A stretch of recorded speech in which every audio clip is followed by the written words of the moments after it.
स्वर्ण आयोग का जो मुद्दा है वो आज तक का सबसे बड़ा मुद्दा चला है। पिछली सरकार समझ नहीं पाई, कर नहीं पाई, नहीं कर पाई तो भुगतान भुगतना पड़ा। मुख्यमंत्री साहब ने कहा था कि आप जल्दी एक अपने संगठन के माध्यम से कोई कार्यक्रम कीजिए जिसमें मैं आऊंगा। सरकार से हमको ये उम्मीद है कि व्यवस्था परिवर्तन की बात अगर कर रही है तो व्यवस्था परिवर्तन जातिवाद में भी व्यवस्था परिवर्तन होना चाहिए। शिमला रिज मैदान पर महाराणा प्रताप की मूर्ति स्थापित हो।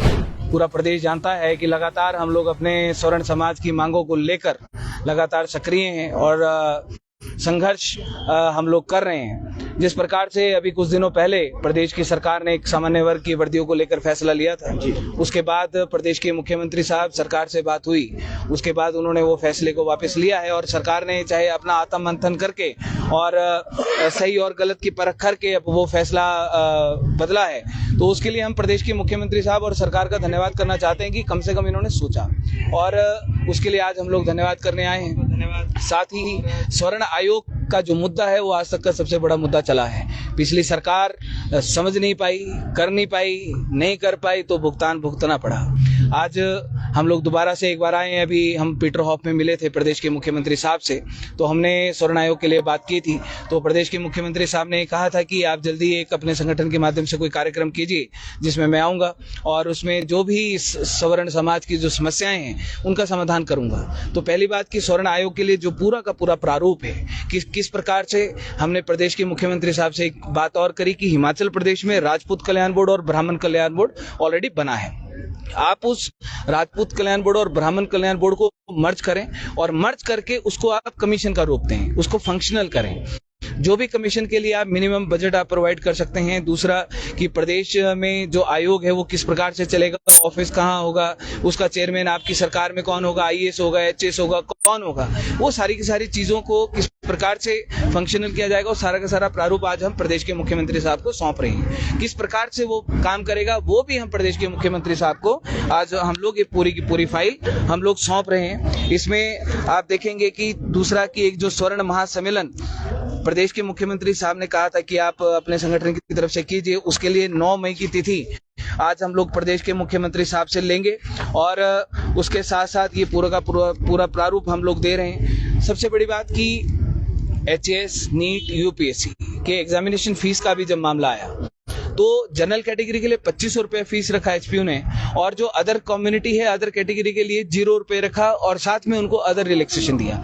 एचआरटीसी की 276 ड्राइवरों की भर्तियां चली है, उसमें जनरल कैटेगरी के लिए 300 रुपया है और अदर कैटेगरी के लिए 0 रुपया है, साथ में उनको एज रिलैक्सेशन भी दिया जा रहा है। प्रदेश के मुख्यमंत्री साहब से हम लोग ये मांग करने आए हैं कि आप जो ये फैसले हैं इन फैसलों को वापस लीजिए। सबके लिए अगर जनरल कैटेगरी के बच्चों के पैसों से ही अगर सरकारी खजाना भरना है तो फिर सबसे लीजिए।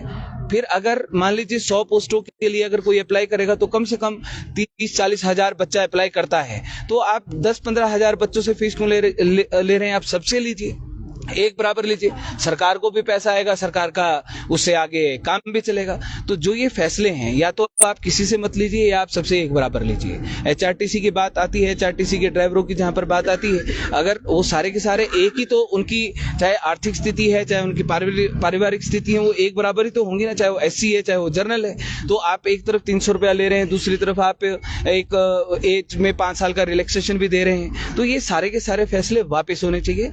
प्रदेश की सरकार से हमको ये उम्मीद है कि व्यवस्था परिवर्तन की बात अगर कर रही है तो व्यवस्था परिवर्तन जातिवाद में भी व्यवस्था परिवर्तन होना चाहिए।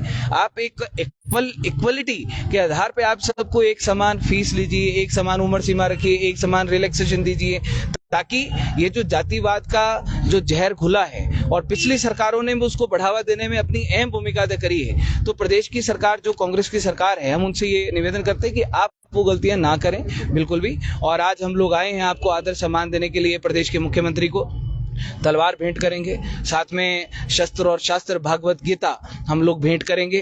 जो उन्होंने फैसला लिया उसके लिए धन्यवाद करेंगे। शिमला रिज मैदान पर महाराणा प्रताप की मूर्ति स्थापित हो, उसके लिए भी आज हम लोग अपने संगठन के माध्यम से हम लोग उनसे जगह के लिए हम लोग परमिशन लेंगे कि आप हमें एक स्थान आप हमें प्रोवाइड करें, ताकि पूरे हिमाचल प्रदेश में हमारे समाज के जितने भी लोग हैं, क्योंकि महाराणा प्रताप साहब एक वॉरियर थे और वॉरियर थे वो सबके लिए एक आइकॉन है। तो उनकी मूर्ति स्थापित होगी जहां पे अन्य मूर्तियां स्थापित लगी हैं तो एक अच्छा संदेश जाएगा।